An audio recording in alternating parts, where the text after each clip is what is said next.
Again, welcome, welcome, welcome. We are live on Facebook. I am super excited today because today we're going to have the chance to do something different. We had a series that we ran previously on the entrepreneurship side, an entrepreneurship series where we were able to talk to some of the top entrepreneurs in the world and be able to get some nuggets from them as well. But I think most of you guys know that I am an active day trader, that I trade in the foreign exchange market. I particularly like the indices and trading something called binary options.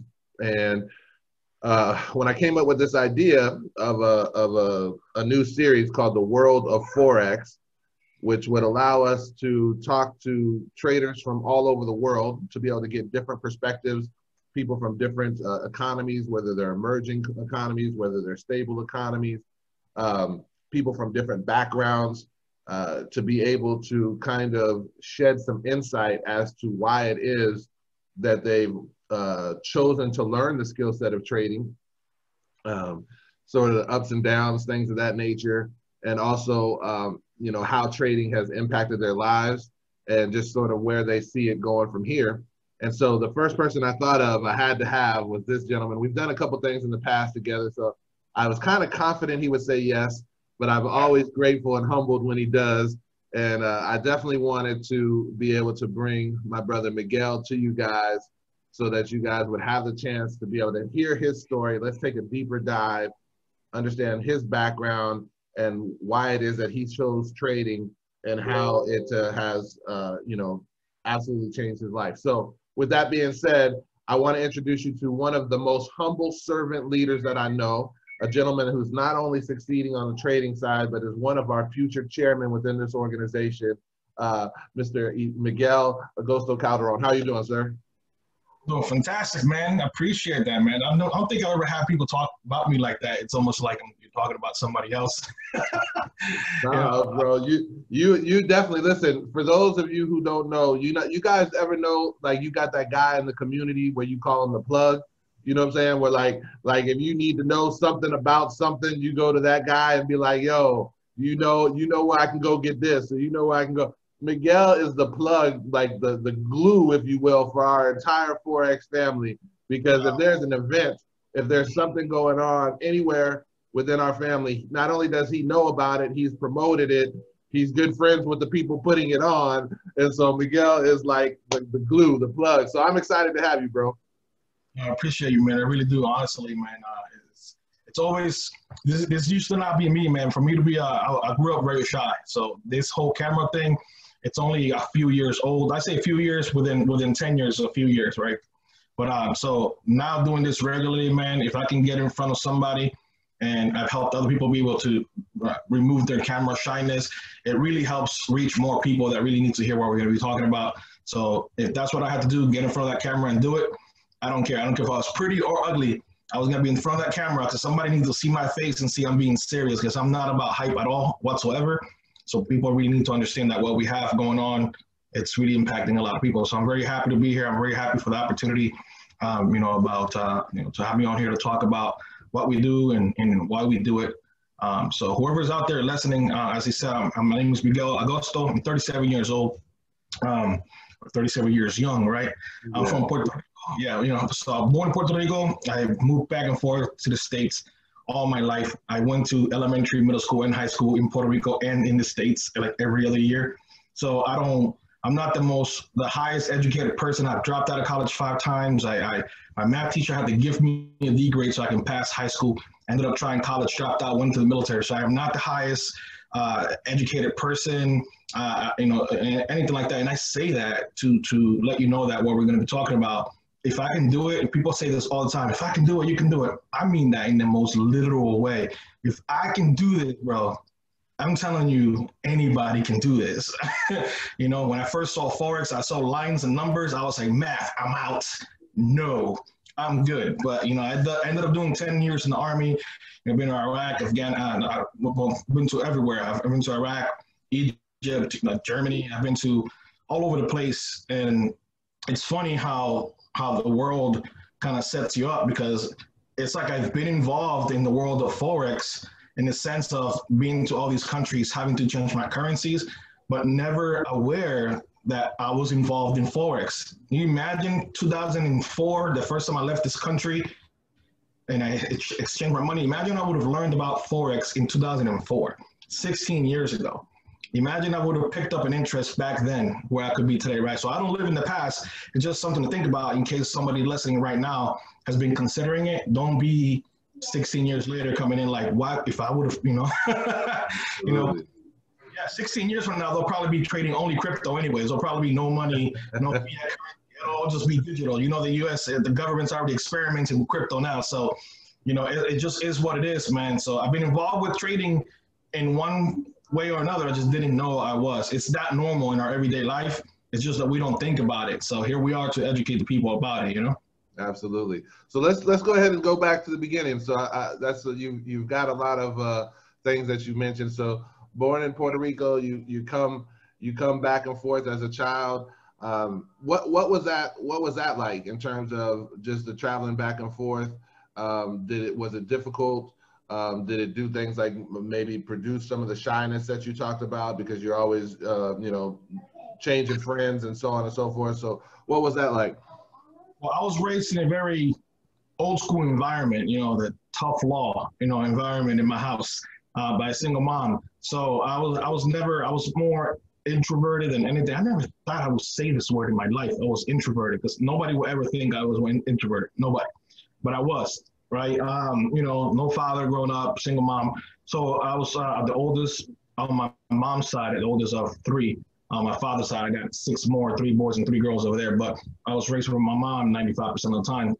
And so I was always, the bigger brother, the protector. So, outside of that, though, in the outside circles, never really into sports per se, never really in social circles, never really like a permanent friends. I think I can count on 3 fingers, literally, my friends that I really had growing up. I never really had that.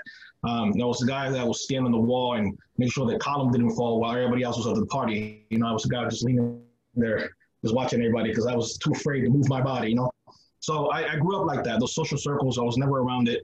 And I just grew up, in the 90s as a kid playing around with computers as they developed. So I got into the IT world later on because of that, because I just sat at home playing with keyboards, taking them apart, putting them back together. That was my childhood.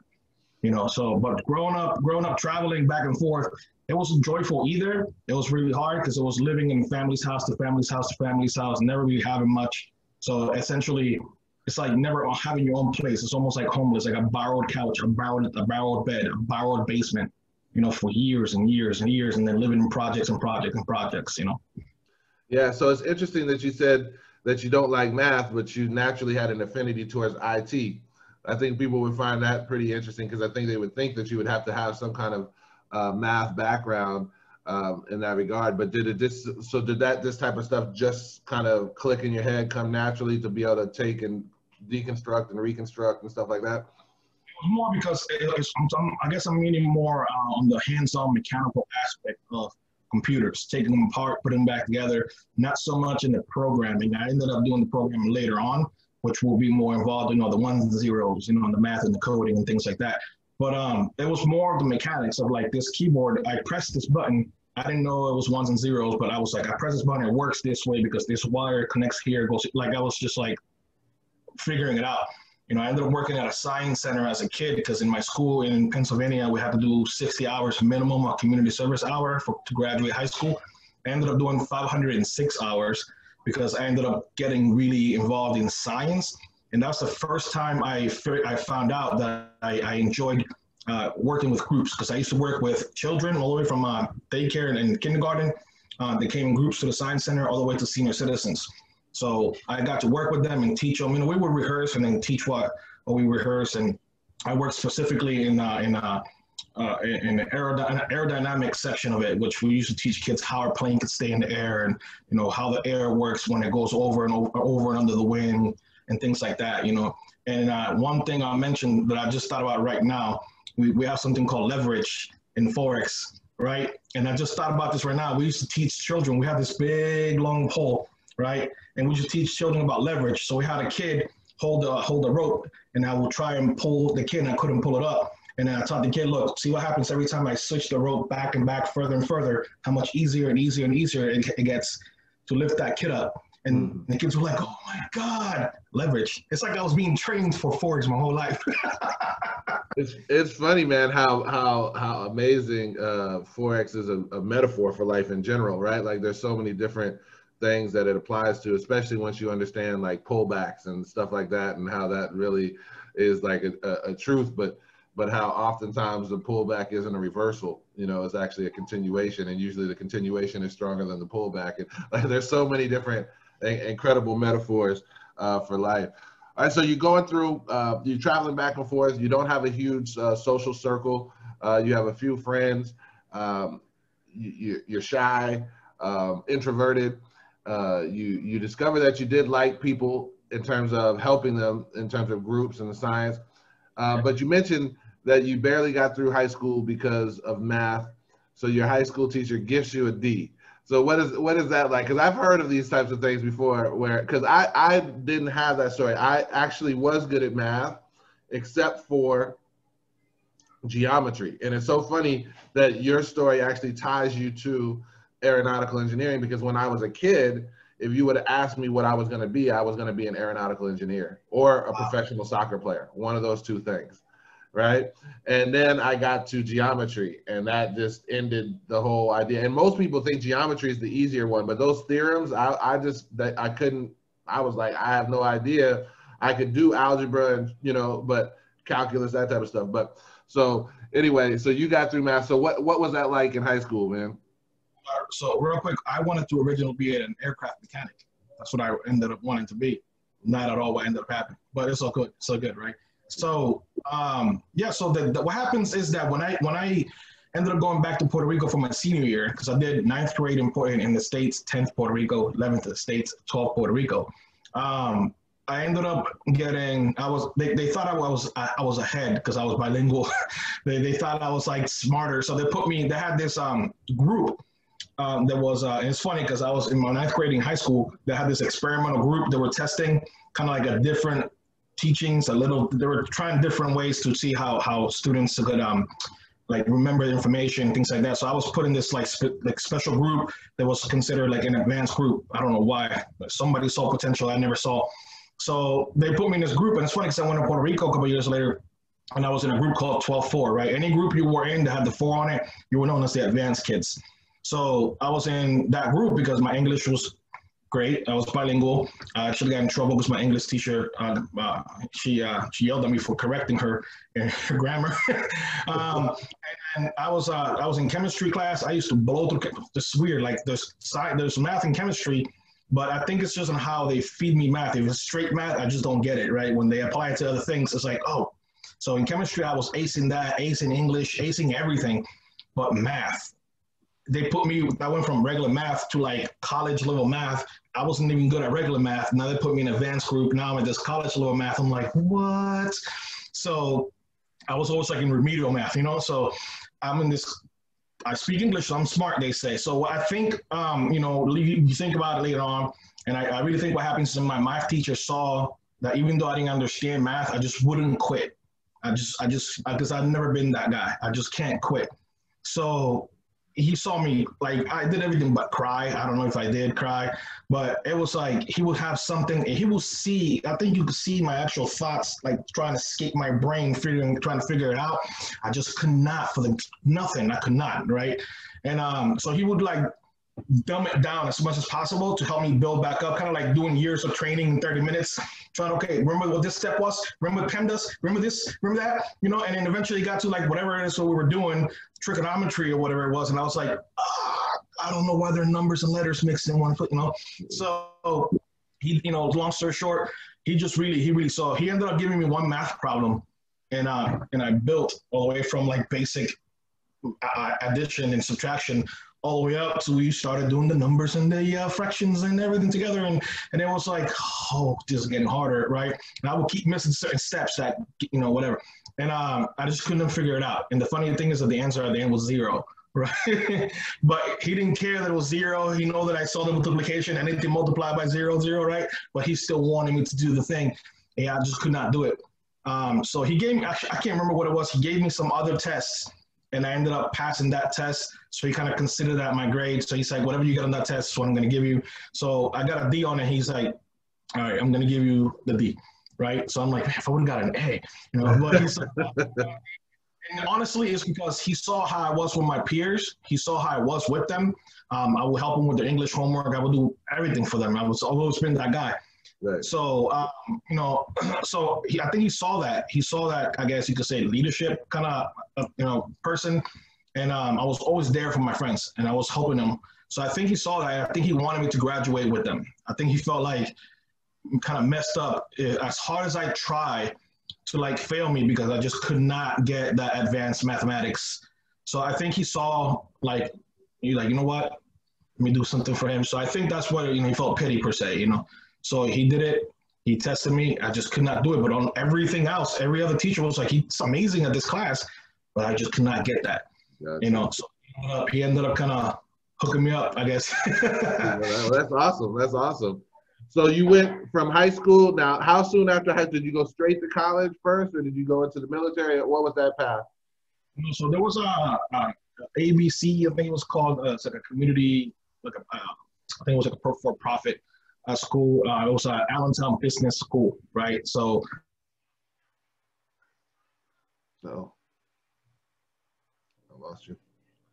Could be a tough. And be a business owner. I didn't know what that entailed. I just thought.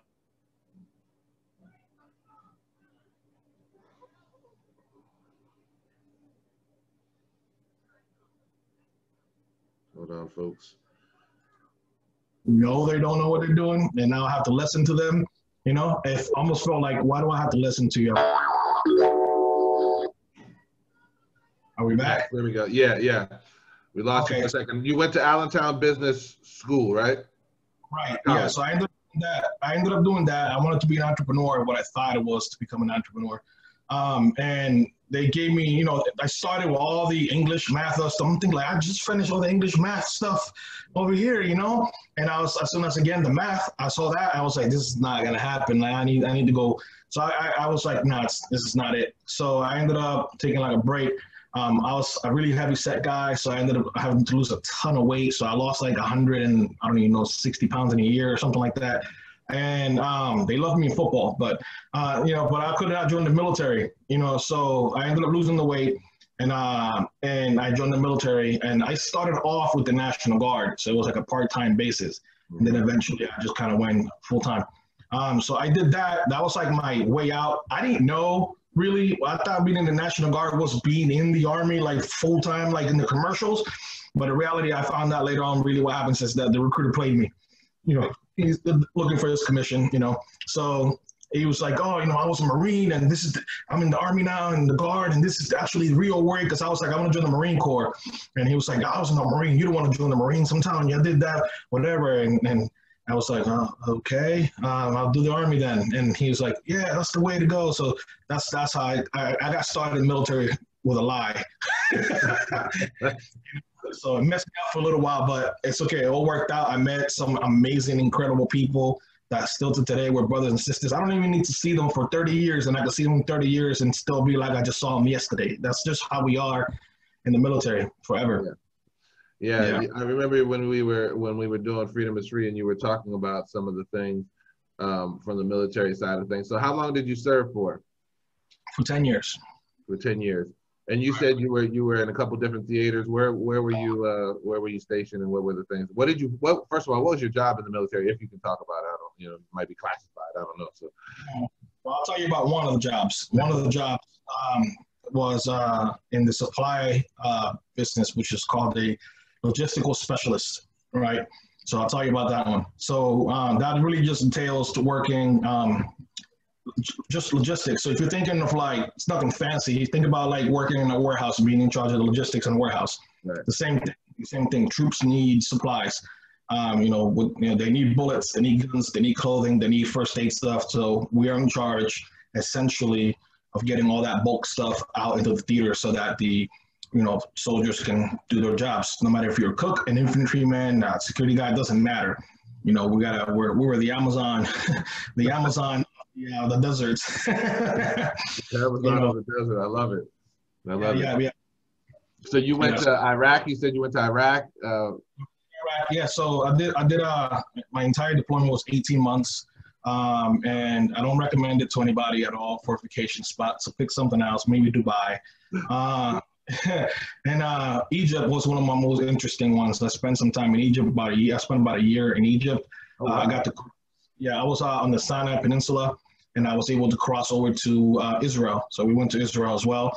I was raised Catholic, so I got to see a bunch of stuff that I grew up with my grandparents telling me stories, the Golden Dome and the tombs and the caves. And I went to where they say Jesus was laid, where they took him down from the cross, laid him to clean his body, the stone slab that he was clean. So I got there, I got to touch it, and all that stuff. So I was able to bring back stuff from my one grandmother that I have left.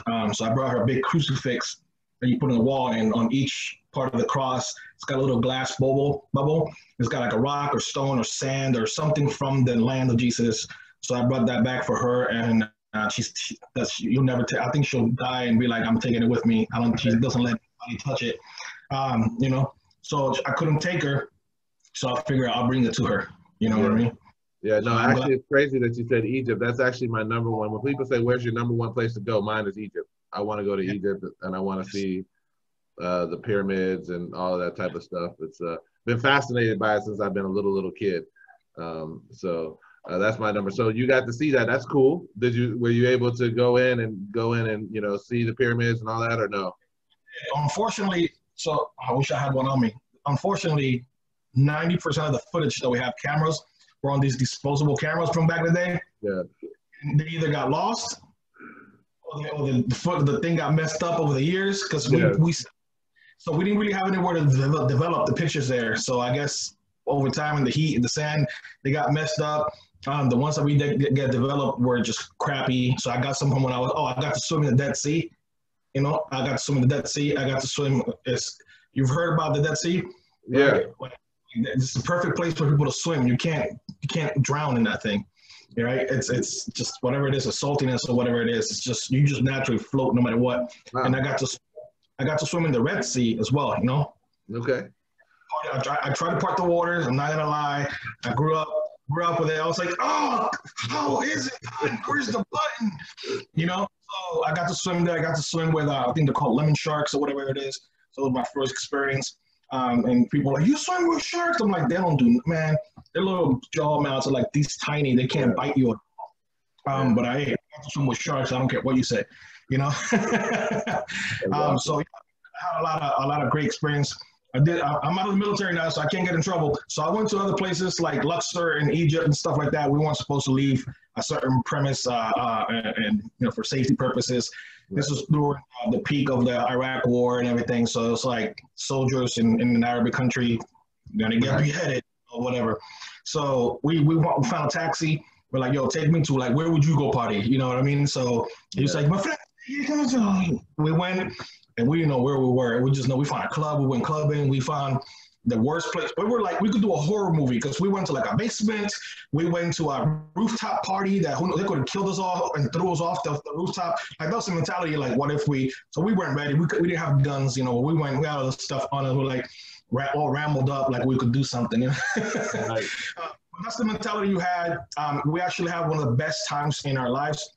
I tell people that if you don't travel, and you believe all these things Arabic people, oh my God, they hate Americans, they're gonna kill you. I have some of the most amazing times in Egypt in these places. No problem with them at all. I've had more problems in the States.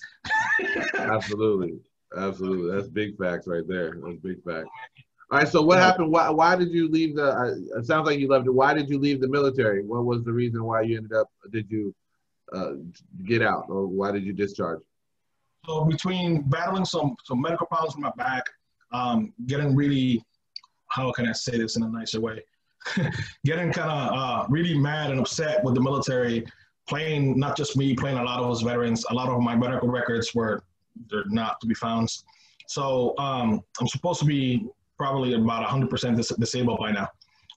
But those records, so I had to start everything from scratch, and I've been fighting that now for about a decade now. I've been fighting that. But I'm not the only one. If you look into the VA, you'll notice that there's thousands upon thousands of it. There's still people from Vietnam still waiting for benefits. You know what I mean? and see people from the Gulf War who are still fighting their stuff, you know, because Yeah. things got lost in translation or whatever. So I just happen to fall in that you know number, and Yeah. I'm finding it. But I'm not looking for money from the beginning. That's the reason why I do what I do. I'm an entrepreneur for a reason. I make my own money, so I'm not looking for money from the government. I'm not looking for a check. I'm not looking for none of that. I can keep all that. I don't need them for that. I'll do my own thing, right? That's what we do. You know, but I do want the medical. I do want. I'm good 100% with medical, but you know, that's all I care about. I don't care about your money, Uncle Sam. Keep your money. I make my money. Don't worry about it. So that's actually a good question. So because I know there's people who are maybe disabled veterans, there's people who are just veterans in general, and I know we talked about this before about how not only for people who are already out and been discharged, but also people who are in to start trading Forex and be able to develop a skill set so that when they get out, right? But for someone who is maybe on like fixed income from the Army, right, or from the Navy, or from whatever, from the military, and they're just finding, you know, sort of challenges. What would you give them as advice in terms of how powerful Forex has been and how powerful the Academy has been? And we'll talk a little bit about your journey in a second. But since we're here on this, I'll tell them how, because I want them to know that you actually tried to learn to trade on your own versus the Academy.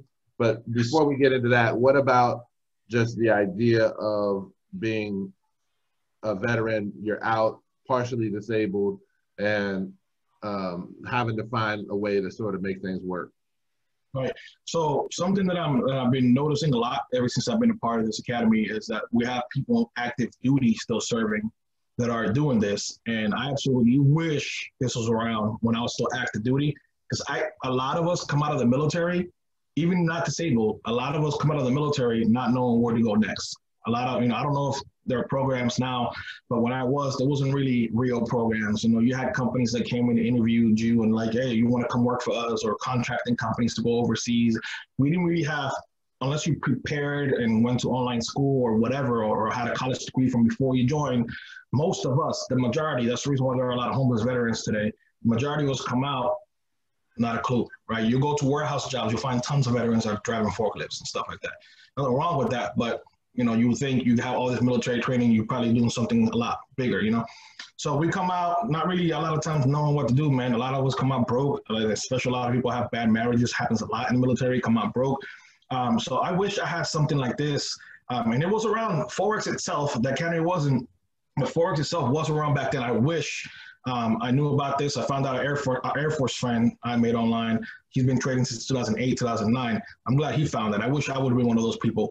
I will be able to help so many people from years ago. So right now, with the way that our academy is set up, it's absolutely perfect for people even in active duty, because of the fact that they can trade. They don't have to sit on the chart, because we have crazy hours, you know, so they can trade on the weekends, study on the weekends, they can trade, they get, you know, they have phones now, so they can get text messages, notifications. So it's absolutely perfect for them. They can start getting emerged into it. And then when they come out, they're not much more ahead, already probably making some money, right? So when you're a veteran, you're disabled, you have the best time to learn how to trade, because you're probably sitting at home not really doing much. You know, a lot of them probably pick up a part-time job or something like that, because sometimes we can't stay still too long. Our brain starts going places we don't want to go. A lot of us have a lot of PTSD issues and stuff like that. But something I found that this academy offers that I wish I had when I first started was my brain was completely scrambled all over the place. And I went and jumped into the world of YouTube. I went and jumped into the world of Google, and I started Googling stuff and how to do this and how to do that with trading. And I just collected so much trash, lost so much time, lost so much money trying to figure out. And a lot of us soldiers, we like systems, right? We like things that are that there's a system in place. There's a set process. We know A is B, B is C, you know, et cetera. So this is exactly what we have in our academy right now. You come in and you have an entire plan, a mission plan per se, already in place. You already have essentially a mission plan, and you have your orders. Go Series 1, Series 2, Series 3, Series 4. Those are your orders. Go do that. You know, so if you want to look at it from a military mentality, you know, you look at that. This is your mission plan. These are your orders. Follow this. When you're done with that, we're going to do a live fire exercise, meaning go live, right? Which is the live educators. So that's my brain. That's how I operate. That's the way I think. You know, live fire exercise. You know, so when you're a veteran, and you're looking, okay, cool, can I live off of this check for the rest of my life? Unfortunately, if you want to look at the more severely injured veterans and got a bunch of stuff chopped off of you or blown up, whatever, you're getting the max pay, you're making a couple of several grand a month or whatever, and you might be like, I'm good on that, whatever. But most people don't make that kind of money on a retirement check. So this right here is the perfect opportunity for you, because you're probably sitting at home looking at Walmart jobs or part-time jobs or doing little side gigs to make up some money. And you can just stay at home and do your own thing, enjoy your freedom while you're learning how to make money trading Forex with this company. For the simple fact, like I said, is that there's an entire system in place for you to be able to learn from. You don't have to figure this out on your own. Bootcamp, basic training is an entire system. They don't take you to the obstacle course and tell you go figure it out. They tell us, hey, this is what we're going to do at this rappel area. This is what we're going to do on this tower. This is when they have a system in place, and that's what we enjoy. That's what we're used to. That's what we're used to having, right?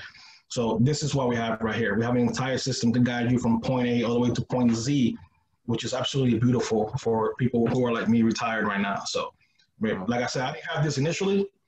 So I wish I would have had this initially, because my learning curve would have been shortened by like 80%, Yeah, absolutely. So when you got out the military, what is that you do? First of all, so let's just go from you got out the military. How did you find Forex in the first place? Like, what made you say whatever? Because I know you've talked about, you decided you wanted to be an entrepreneur. You actually wanted to be an entrepreneur right out of high school, right? And then you went into the military. Now you're out the military. You're looking at entrepreneurship. But what made you sort of say, hey, I want to learn how to trade? Or, because to be honest with you, I knew about trading from stocks. I hadn't even heard of Forex. Like, I didn't even know what Forex was until just a few years ago. And here I am, I'm teaching economic empowerment literally to people at colleges and universities across the country, and I don't even know what Forex is. And so how did you stumble onto it? Because you've been doing this a little bit longer than me in terms of actually learning how to trade, and what was that process? Well, don't feel so bad, because we have bankers who are student traders who didn't know about Forex. Yes. And they're bankers, But I learned about Forex via a coworker of mine years ago. I lose track. I say 6 years. It's probably like 8 now. I don't know. But he was trading. I didn't know that he was trading on a practice account. We call it a demo account. But he was trading. He's the first person I saw with the numbers and the lines on the phone. Yeah. He was doing all the trading from a phone. So, that he was showing me that, and I was like, math. The first thing I saw was math, because this is all I saw. I just saw stuff like this. I just saw lines and numbers. I was like, oh, graphs, no. I'm good. So what ended up happening was I ignored it for like a long while. And one time we're sitting on a lunch break, and we had like a 30-minute lunch break, So he made, I keep forgetting if it was 600 or 800 bucks, something like that, within that half hour. Now, I don't know if he had trades running or whatever, but he just clapped like $600-800. So I was like, I didn't understand the whole demo thing at the time. I didn't know it was practice money. But when I heard 600, 800 bucks, I was like, hold up. Now I became interested. So I became interested because there's something I didn't have. I didn't have time, and I didn't have money. I didn't have either of those things, right? I was working tons of time, tons of hours for like $500-600 a week, So I was working like I should be getting paid $3,000 a week kind of hours, Right. 600, and before taxes, so it was like 478 on average weekly. Woo, balling, right? So the thing about it is I saw him do that. I saw him make that money. I was like, I don't know if he's listening, but I was like, this idiot just made $600. I don't know if I have him on my Facebook.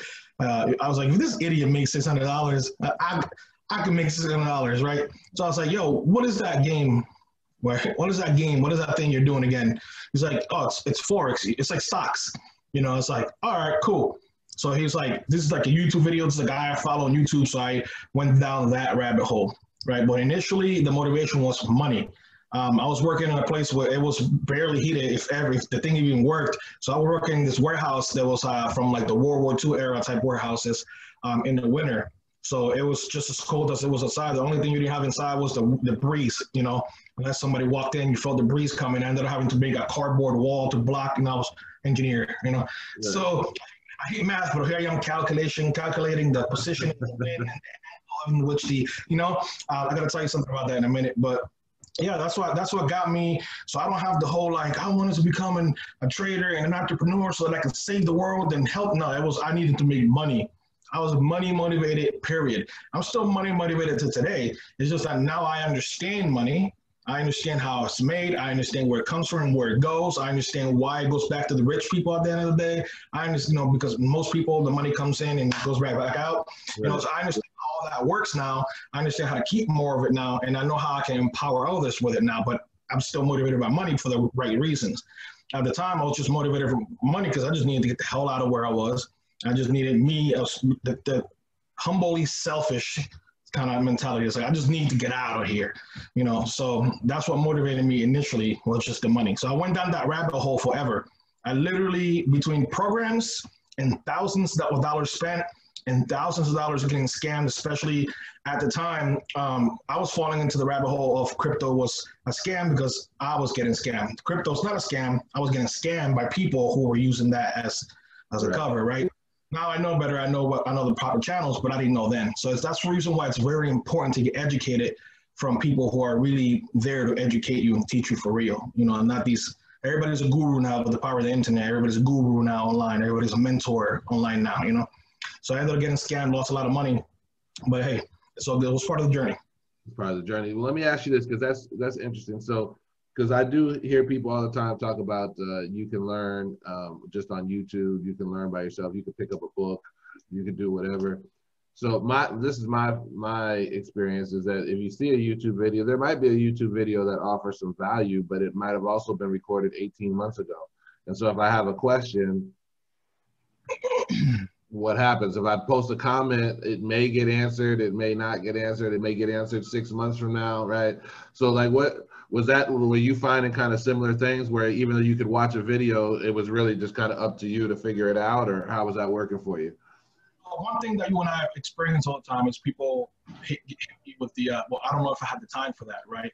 And then they find out that we have educators 24 hours a day. So unless you are busy 24 hours a day, there's no way, right? So the thing about learning online on YouTube is that, okay, cool, you might find somebody that seems to know what they're doing, but now you have to wait for them to be online. You have to wait for their time. Then maybe they teach you 3 days a week. They have a life. So if you're working or your life doesn't allow you to be on at 2 p.m. in the afternoon, now you got to wait for them to be back and answer your questions. So that could be the difference between you burning your accounts or making money on a consistent basis, because you don't have that mentorship.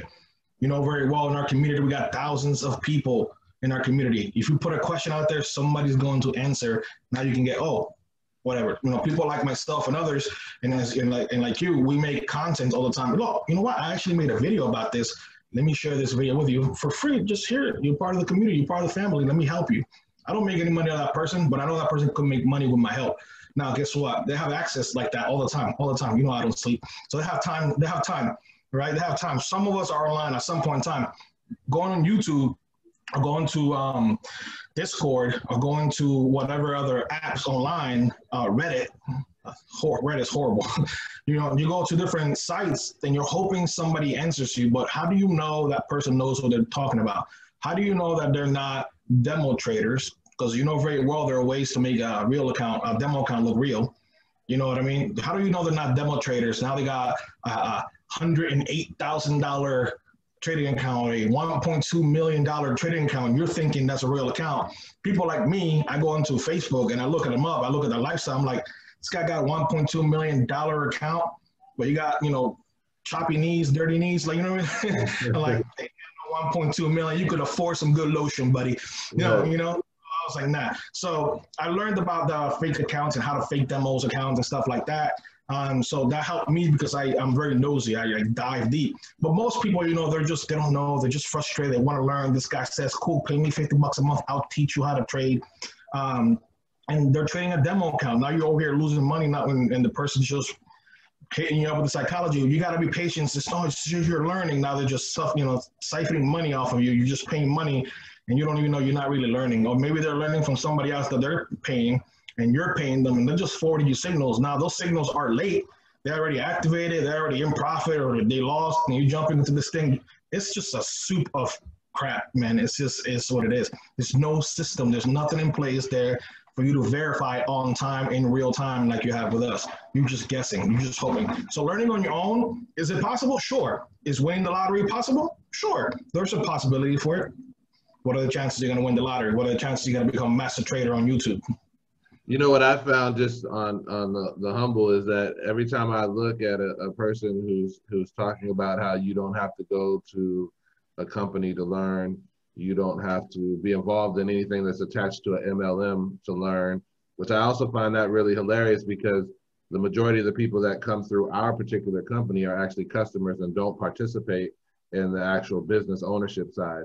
But even if they did, there's nothing written in the contract when you sign up for IM that says you have to participate in order to become a student, right? Anybody can just be a student. So that's always the dumbest thing that I hear is that you don't have to, because most people don't participate in the MLM.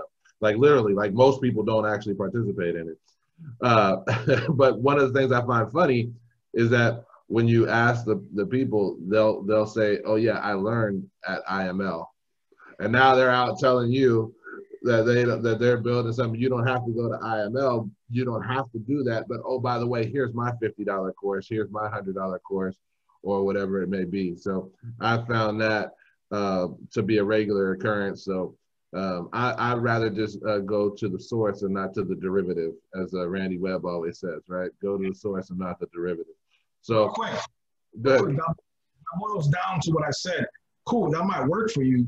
But again, you're down to what schedule they can be there for you.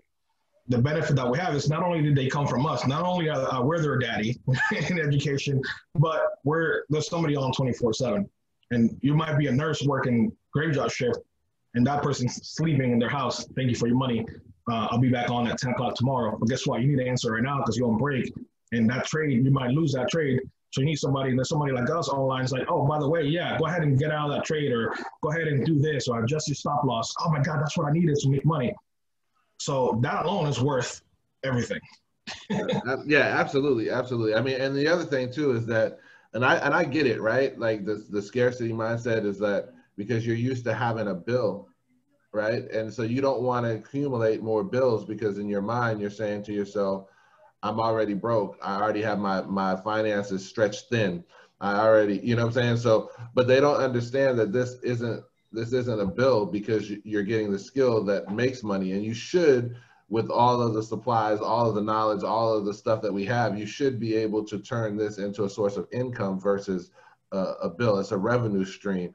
And you should be able to do that relatively quickly, especially if you follow the educators and don't try to go out and invent your own thing and do all kinds of other stuff. And if you listen and you participate and you go into the trainings, like I don't see how anybody can spend 1 week in our academy and not say that it was absolutely worth every penny that they paid for, just in the sense of the aggregate amount of knowledge that's in the academy itself. And then when you couple that with the experience, right, that comes from being placed into the wealth community and our Telegram groups and all that other stuff. Now between the two, because there's something about book theory and there's something about practice, but when you can merge practice and theory together, then all of a sudden you have a winning combination. And that's what we're able to do because you're getting the theory from the videos, you're getting the practice from the educators and the live market, and then you're getting the overall experience from the wider wealth community. And it goes beyond Forex. It goes beyond it because it goes into what do I do now that I've accumulated this capital? Where do I move it next?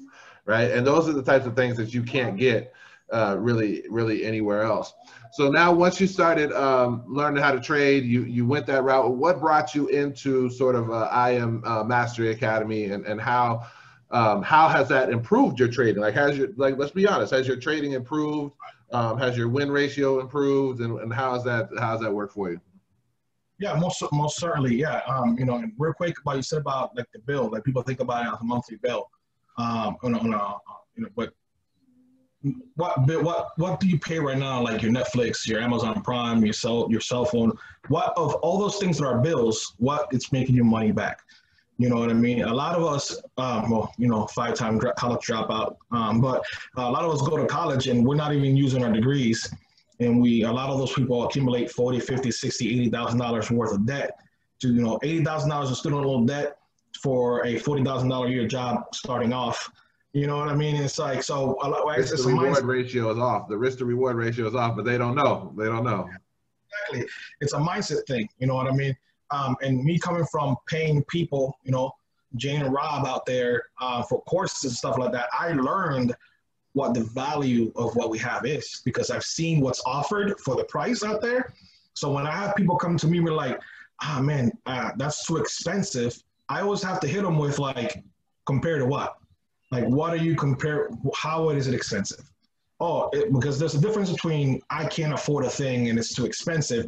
Because I've never seen like an empty Louis Vuitton store.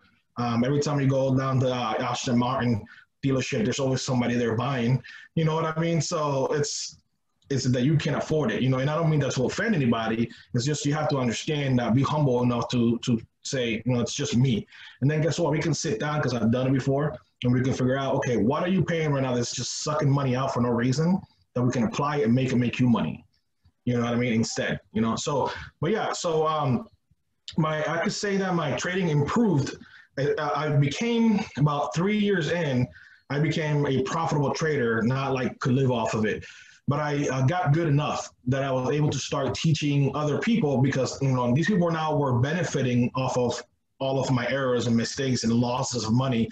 So now they started turning a profit. So they thought like Forex was a magical pill, you know, what was it, the red pill, whatever it was for the Matrix. Like, oh my God. What they didn't see was like 3 years of losses and money being lost into a fire pit on YouTube and Google and getting scammed and all that stuff.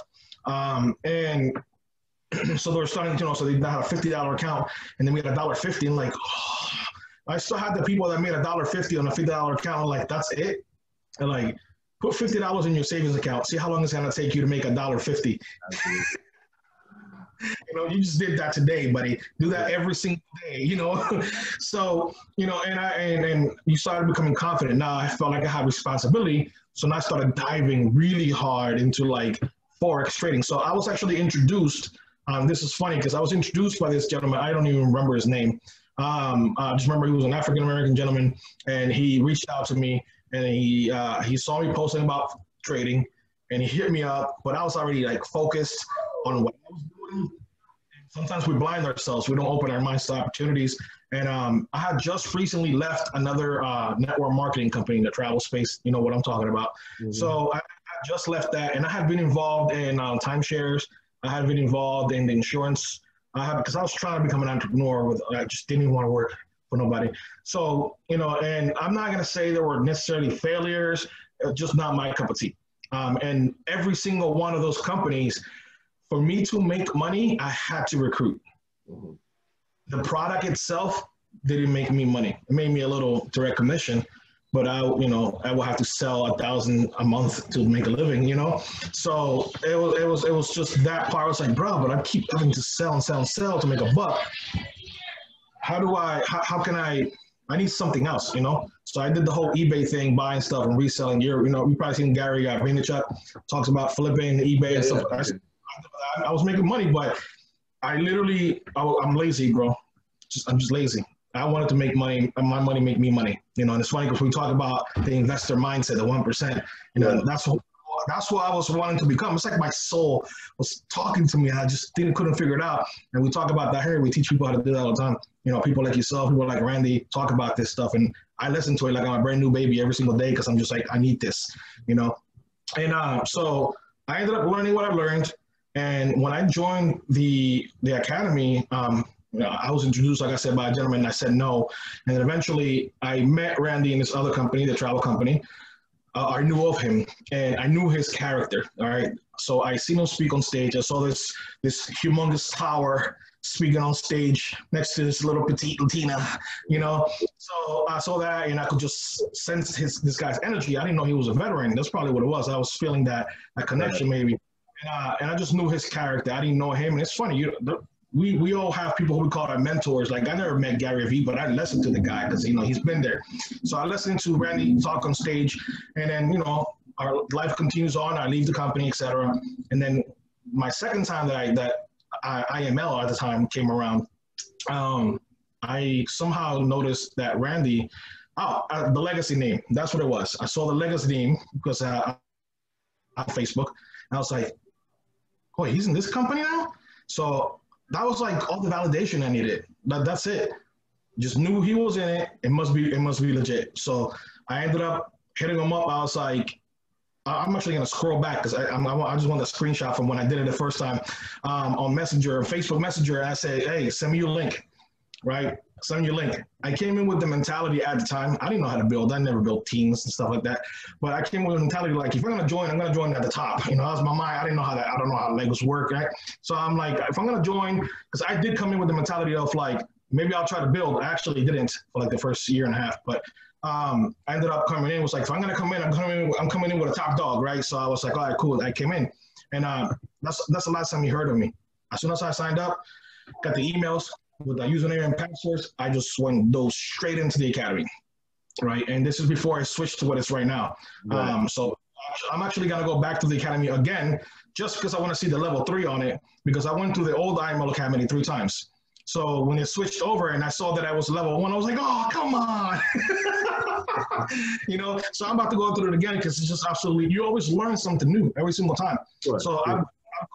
I'm Series 100. I'm going through it again. I was like, yo, I forgot about that. You know, and it's because you get so advanced, you forget about the basics sometimes. So I went through it, and there were certain strategies and certain key things that I learned. Like I didn't know about pivots. I never really heard about pivots before, right? I knew about the basics, market structure and stuff like that. You know, so I spoke the lingo. So when the educators were talking, I was right there. I spoke the language of Forex already. It was all good. But those were just certain things that I just, they were clicking in, that kind of were like the glue. Like I knew these little strategies, and they just kept talking, and it was almost like the puzzle kept turning and finally connected.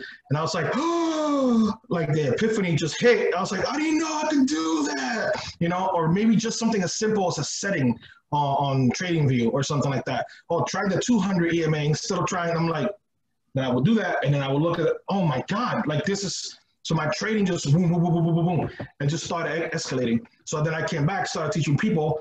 And I'm like, yo, listen, try this and try this and try this and try this and whatever. I was just like a little kid, like I was just learning all over. So I ended up having to humble myself and purge so much BS that I learned.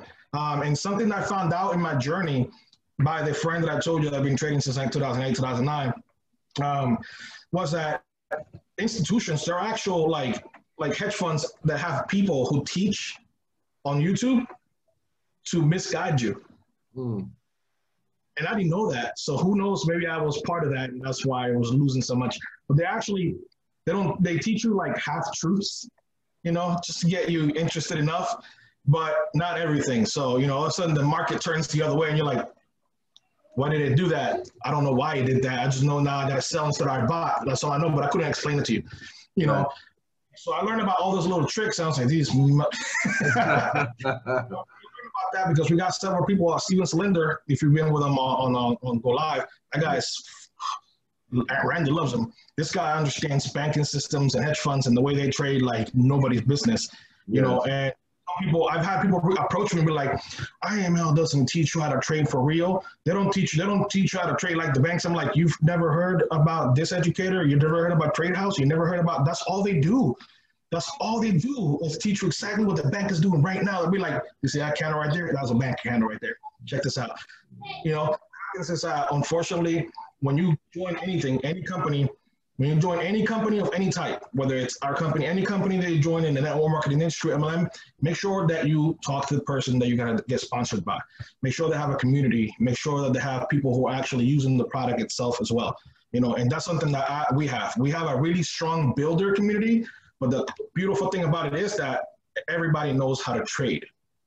So you come in learning to use the actual product, and you do not have to build whatsoever. But if you wanted to learn that too, you got both, best of both worlds. We have Andre, we got Sakina, we got, I'm drawing blanks here. We got Randy and the webs. I say I love the social media hashtag now. The webs. You know. It's like we got it all, right? We got people who do this trading for real, and they also build. And you know, I don't want you to think building like, oh my God, recruiting. No, what that means is that we're spreading the word. right? We're spreading the word. We're doing what Jesus and the disciples did. You know, we're spreading the word. We're going out there and teaching people. There's no different than that. Who's the best network marketer in the world? Jesus. Who's the best network marketer in the world? Jesus. There's nothing different that we're doing. People need to learn how money works. People don't get taught this stuff. You know, how money works. Why do most of the money go back to the rich people? They don't want you to know why. They don't want you to learn that. They just want you to keep sending them their money back. That's all it is. Why do you think, last thing real quick, why do you think Walmart, it's like they know when money's coming out. Somebody asked, when's the next stimulus check coming? I said, go to Walmart, and whenever you see all the TVs in the front, that's because the stimulus check is about to come out. They know. They know when the money's coming. And that's what we're gonna teach you here. So I'm very happy to have joined the academy. That for that reason alone, on a selfish level, is the fact that it's absolutely centered me. I have a martial arts background, you know. So when I started talking about calming down, breathing exercises, I wish I could turn my camera on so you can see breathe for 5 minutes. I have a breathe every morning. Stop just for 5 minutes, just deep belly breaths, relax, right? And then I trade. After I have oxygenated my mind, I trade, just open my mind. And so I'm very happy that I did that because it just absolutely centered myself. Now when I bring somebody on, and I wasn't lying to them before. I thought I knew better, but I didn't. Now when I bring them on to this, I know better now. I know they're gonna learn for real with the right people. With the right people. Absolutely. Yeah. So one last thing I want to transition, because you've done a lot of the sort of traditional Forex. You mentioned that you learned about crypto. Yes. But now I've also noticed that you've actually been tackling HFX and binary options, and just had a flyer. I think, was it like 26-2 or 23 and something like that, right? 20 for that. So you're actually killing the binary options game. You do a lot of free value for people, folks. If you don't know, Miguel gives free value out just about every single day across multiple platforms. And so what is sort of the benefit? Do you think as a new person coming on, that sort of that binary options, HFX, the high frequency Forex, would that be something that would be good for a new person? And then I'll ask you one more question after that and I'll let you go, but go ahead. So it's funny how like Forex, like you said earlier, kind of defines a lot of things that happen in life to us, right? So I was thinking about, like, in the military, a lot of times, even though we're not in combat, we're not doing any missions or anything like that, a lot of times we go out to the field and we're go, training, right? And then after we're going, go, doing training, we go back and we'll just go on our regular daily life, right? But the reason why we're always doing training, go is because if we do get deployed, we need to be able to fall into that mentality right away. We need to go from doing nothing to on the go right now, missions active, right? So when we're back home, we're constantly training for when that happens, right? So that, when I compare that to HFX, I feel, having experience first in cryptocurrency, because I ended up starting with Forex and switched immediately to crypto and then brought Forex back in, regular Forex into it. But what I learned with HFX is that it doesn't have, you can do long-term trading with HFX, but let's get real, most people do it because it's faster money, right? It's just a couple of minutes in, a couple of minutes out. So it's very fast paced, right? So I saw that if you're learning a lot of the same basics as Forex, where you're reading the charts, you're looking at a structure, you're looking to see where the currencies are moving, but it's faster pace, right? Your heartbeat's going, you're just really focused on what's going on. And then guess what? If you learn how to trade HFX, in my personal opinion, first, and you master trading HFX, you're probably not gonna wanna go to Forex, right? But a lot of educators that we have, they do both. You come in, you learn HFX. I honestly feel that if you then want to transition to Forex just to see how that works, you're going to pick it up so much better and so much faster because your brain is so used to seeing everything moving so much faster. You have to react faster. So versus when you come from Forex to HFX, it helps that if you're truly experienced, not just that you kind of learn Forex, if you're really experienced in trading, it helps you because you're already halfway there in the sense that you already know how to read a chart. You already know how to analyze the chart, right? It's cool, right? But when you're coming in from HFX, you're on the go. Your brain's going crazy. So now you go into FRX, which tends to be slower, regular Forex, and you're seeing a lot of movements because everything's moving like you ever heard of bullet time in movies? Yeah. Now you're like, oh, yeah. It's like you're so I'm seeing that now, and I'm seeing a lot of people that are coming in, and I have one of my girls that came in. She right off the bat, I don't even think she's been through the academy. She just started trading HFX, And she's like, oh, look, I went 5-2. Hey, look, I went 7-1. I'm like, how are you already making money? She's picking it up quickly, and she saw me. She saw me earlier today doing a Facebook Live, showing some regular Forex charts, looking at Bitcoin. She's like, "You do regular Forex too?" I was like, "Yeah." She goes, "I want to do that too." I was like, "All right, I'll tell you what. Triple your account on HFX, and I got you." I was like, because what I want her to do, I want her to develop that fast motion, that fast HFX trading, so that when she jumps into regular Forex, she's just gonna hit it running. You know what I mean? And I know that now, so I'm able to help people learn it even faster. So one last thing, man. I appreciate that testimony. I appreciate your time too. We've gone for about an hour, but I thought this was important because you mentioned it before. Not only being from Puerto Rico, but you mentioned that a lot of people, because Puerto Rico is part of the United States, that people think that, that it's similar in terms of wealth to the United States, et cetera. And one of the things that impacted me, which I actually saw right away when I saw trading, is how this right here, this device, could become something powerful for the average person. It doesn't matter where they are really around the world. And it's part of why I wanted to do this series. And so, just from a standpoint of that, how could trading, where do you see trading being able to go in terms of helping people? I know there's stickers because my daughter did that, but where do you see trading being able to help people as a vehicle now that it's gone from Wall Street and it's come down and this academy brings it down to Main Street? How do you see us being able to impact and help people, and what's your sort of vision going forward with the trading space? Yeah, so something that really opened my mind to not judge who to share this with, because I did that in the beginning a couple of years ago, about a year and a half ago. I was like, oh, well, I know people that live in, this is the ignorant mindset, right? I knew better because I've been there. I've seen Mercedes in different parts of Africa, so I know it's not everybody, that's like super poor, but the majority are. And same thing with Puerto Rico. Most of the island itself kind of isolated, it's kind of poorish. You got your metro areas, which are like the money and the businesses and whatever. So a lot of people think Puerto Rico, it's like being here in the States, where most of it, you see that everybody's good. It's really a facade, but you see everybody's good. And that happens a lot in Puerto Rico. Most people are dead broke. Crime is ridiculous, like insane. The island's only 100 miles long, 35 miles wide. It's a tiny island. The crime is stupid, insane, and concentrated. So when I heard a story about, I believe it was Kenya or Nairobi, I can't remember, where there was these new people that were in our academy that came in, and there was one place that had internet, Wi-Fi. So they all used to go to this person's house to go trade there, however long it was that they had to go. They went and they traded there in the one person's house, and they learned together as a group. And they made to get money together as a group, right, collectively. And I saw that, and I'm thinking to myself, well, when it comes to that in Puerto Rico, that is kind of normal there. It's pretty much internet anywhere. That part is normal and things like that. So I was like, if they can do that, there's no reason why they can't do that in Puerto Rico. These guys are traveling to go trade. So I was like, okay, I need to bring this home to Puerto Rico. And initially, I tried it for a little while, and then we got hit with with the earthquake and stuff like that, and it just devastated everything, right? Absolutely no internet, no nothing, right? So everything became now to a point where I stopped kind of trying to bring people on for the simple fact that now we didn't know where to get water from.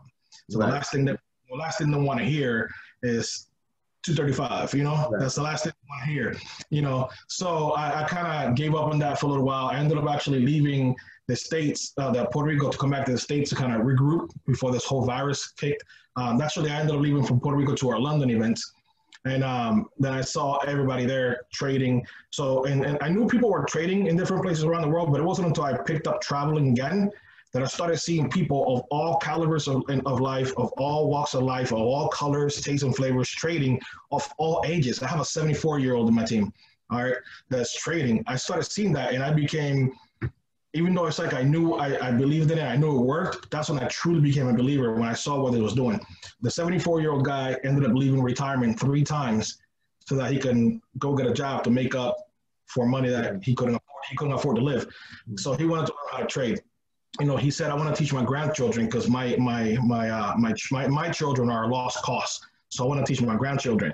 So stuff like that, not just in Puerto Rico, but stuff like that. When I hear different, that's when I really truly, when it really truly impacted me, and I saw the need that this has. And it's all about getting it to people's mind, of course, and that we do that by education. We do that by showing the value. We do that by showing what we do, so people understand we're just regular people. We're not Wall Street people. We're not five-time college dropout where I was gifted a graduation day. You know what I mean? And when I'm seeing people like that doing this, it just absolutely makes my belief. So to kind of keep that fire going, I text them or I call them and I'm like, hey, how's your trading going? How's this going? How's that going? And when they tell me they were able to pay at least their cell phone bill, or when they tell me they were able to at least do whatever, pay half their rent or whatever the case may be, that's enough for me. Maybe some people are not looking to become millionaires in trading. You just want some money just to make up a little bit of the difference. Maybe they got the hours cut at work. You know what I mean? So guess what? The goal is to help people make more money than they're spending in their education. That's the goal. As long as we can do that, whether it's with the trading side or whether it's helping us bring people on board, over 300,000 students worldwide. I mean, what else do you want? The numbers are absolutely there. So it's not just about, my little piece of the world, my island. I've been to so many countries, not as many as a lot of people, only 16 countries so far. But, that's a lot more than a lot of people in the States have been to. And I've seen a lot of stuff, and I know where this can make an impact anywhere.